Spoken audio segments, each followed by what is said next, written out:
नागपूर हिंसाचार प्रकरणी काँग्रेसची सत्यशोधक समिती देखील आज नागपुरात दाखल झाली आहे। पोलीस प्रशासन नागरिकांशी ही समिती चर्चा करणार आहे। समितीमध्ये माणिकराव ठाकरे, यशोमती ठाकूर, नितीन राऊत, हुसेन दलवाई, साजिद पठाण, विकास ठाकरे, प्रफुल्ल गुडदे यांचा समावेश आहे। दरम्यान हिंसाग्रस्त भागात जाण्यास पोलिसांनी परवानगी नाकारली आहे। एकूण स्थितीचा आढावा घेऊन प्रदेशाध्यक्षांना अहवाल दिला जाईल।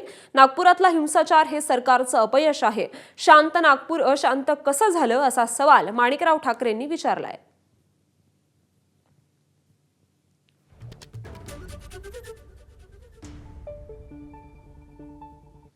या ठिकाणी 4-5 दिवसापासून सातत्यानं काँग्रेसचे नेते प्रांताध्यक्ष लक्ष ठेवून आहेत की या ठिकाणच्या काय घटना घडल्या, कशा पद्धतीनं आणि त्याबद्दलची सुद्धा माहिती त्यांच्याकडे आहे।